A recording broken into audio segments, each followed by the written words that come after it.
Hey, I'm going to start your audiophile CD journey today for just $3. No, really. Everybody thinks that audiophile sound has to mean expensive gear, boutique pressings, expensive labels, $40 reissues, but it doesn't always have to be that way. And so, with CDs coming into kind of a renaissance, as those are wont to say, I felt the need to maybe make a video to help some people out who are getting into the CD format and find 3 CDs that you can pretty much find at every CD store, antique mall, thrift store, flea market across the USA, usually for $1 or less. So, uh, quick intro here. My name is Levi, also known as the Vinylbeast on lots of different online venues.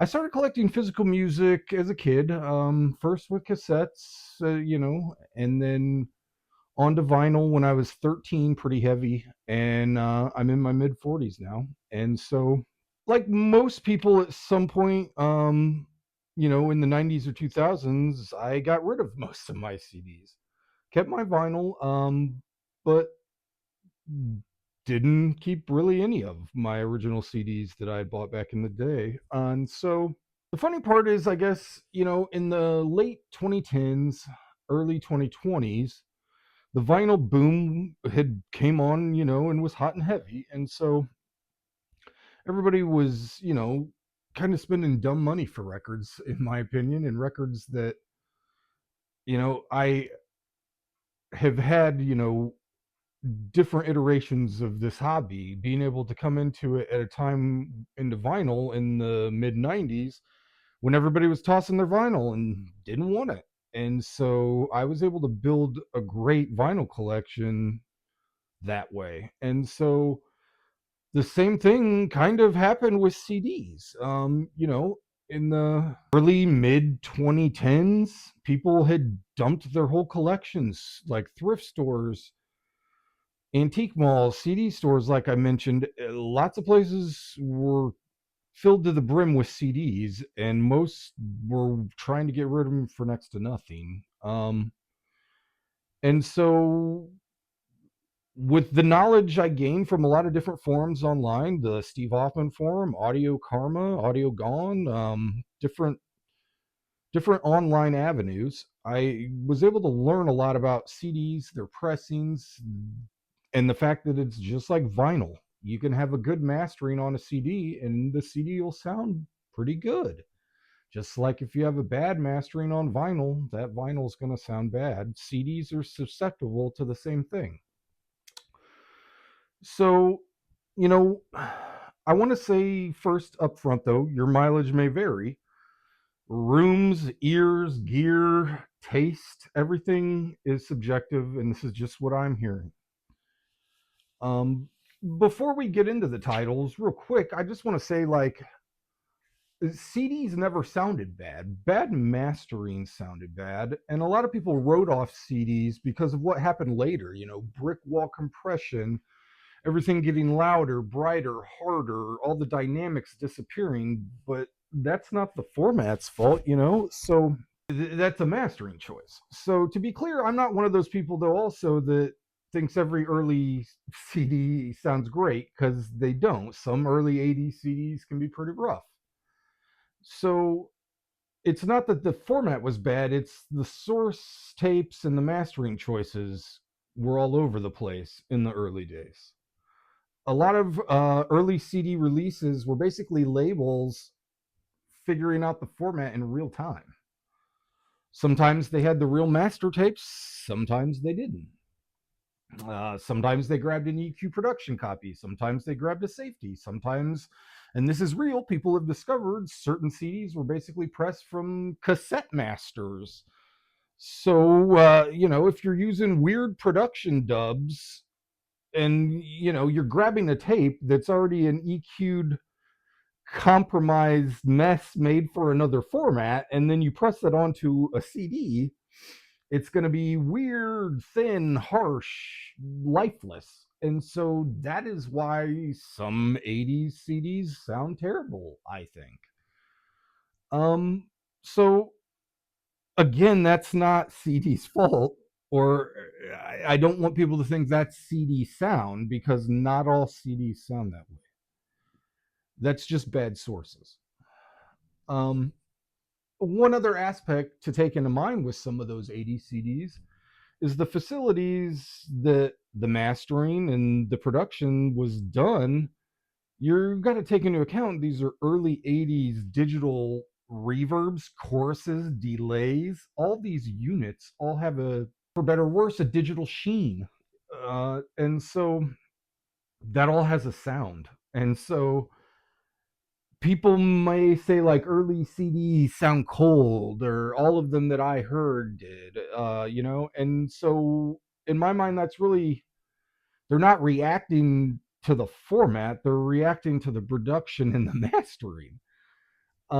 So again, you know, granted, a lot of the mastering engineers at that time weren't the tape sleuths that we have today, or were able to, God bless people like Steve Hoffman and Kevin Gray and Chad Kasem and people that hunt down the right tapes.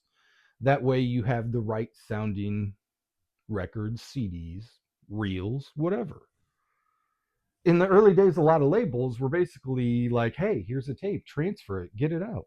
So I understand why early CDs being a mixed bag gets that rap, because it's kind of true. I would say though, CDs never sounded bad. Bad mastering sounds bad. Bad tape sources sound bad. So there, that's all I'll say with that. So on to the three CDs. And this is something I didn't even plan when I pulled these, but it jumped at me immediately afterwards that all three of these albums came out in 1992. So I think that matters. I honestly think 1992 might have been the absolute apex of the Red Book CD era. Not necessarily because of technology, but like studios and facilities still cared, would I say? The gear was mature, the budgets were there, there was no loudness war yet. Nobody was mastering for boomboxes, Discmans, car stereos the way they would later years. And they definitely weren't mastering for streaming platforms yet. Uh, Digital wasn't the enemy yet in 1992. Records weren't trying to prove anything, and these CDs aren't either. They're just trying to sound right. So, first off, Los Lobos Kiko. If you know this record, you know why it's special. The production is layered, sometimes downright weird, but it's never cluttered. There's real space in the recording. You can hear instruments existing in the room instead of being stacked on top of each other. Um, it's one of those albums where you close your eyes and you can point to where things are happening in the room. And so the bass is deep but controlled. The percussion is placed but not smeared. Quiet parts are actually quiet, and when things get loud, they expand instead of collapsing. That's a big thing. And so it's not audiophile in a sterile sense, it's audiophile in a musical sense. You put this on a halfway decent system, and you suddenly go, this is what people mean by soundstage. Okay. And the wild part, like I said, is this is a dollar bin CD in most places, and it will embarrass a lot of so-called audiophile releases. So get out there, get you a copy, Los Lobos, Kiko. And so, CD number 2 on the list, Lyle Lovett, Joshua Judge's Ruth. And so this is kind of a sleeper pick. This is one of the best system test CDs that I know that like nobody really talks about. On the surface, it feels like a songwriter record, but from an engineering standpoint, this thing is like an absolute flex. The first thing you notice is the scale. The drums have real weight. The upright bass and low end information is there, but they're not overblown. You can hear the body of the instruments, and the vocals, Lyle's voice especially, are recorded in a way that feels human, not spotlighted, not hype, just present. So The CD has one of my favorite qualities in digital. It invites you to turn it up. Like a lot of early CDs, you kind of have to give it some, got to feed her the onions, as we say. A lot of CDs from later years get harsh when you crank them. And that's how you can tell they're dynamically compromised. This one isn't. So when you turn it up, instead of collapsing, it gets bigger. The room opens up, the band breathes. If your system has any issues in the mid range at all, this disc will tell you immediately. Same with speaker balance, amplifier control as well. If your speakers can do dynamics, especially horns, this CD will make you smile. And honestly, it could be too honest, but this is exactly what makes it great. So get out there and get you a copy of Lyle Lovett, Joshua Judge's Ruth. I know in the last week, I have seen this CD at least 4 times at thrift stores for $1 or less. And so, to finish the video out, CD number 3, some people may already know this one, and it did just get a really nice audiophile vinyl reissue. So I felt the need to kind of put a little spotlight back on where Mama came from, which was this CD, Katie Lang, Ingenue, Ingenue. I'm not French, I'll admit it. And so this one is a vocal and tonal reality check. If you want to know whether your system can reproduce a human voice correctly, this is the disc for you. And what makes the album special is the production is minimal and almost exposed. There's nowhere to hide. There's no walls of guitar. There's no fake excitement. It's one of the recordings where the stereo either gets the tone right or it doesn't. And so you hear body, you hear breath, you hear microdynamics, all in her voice. And so you hear the space around the vocals. You hear whether the system turns too smooth or too dull or too detailed or too bright. If your system is too hot in the upper mids, this disc will tell you in about 10 seconds. And if it's right, this record will stop you in its tracks. And so it's because it's intimate, it's emotional, it sounds like a real person in real space. This is, again, demo room material hiding in used CD bins. And why these 3 work together so well as a starter set is because Kiko gives you texture, imaging, depth. Joshua Judge's Ruth gives you dynamics and scale. And Katie Lang gives you tone and realism. Between the 3, you can tell exactly what your system does well and exactly what it doesn't. And so they're not rare pressings, they're not audiophile labels. They're just examples of good mastering from a great year. That's the takeaway.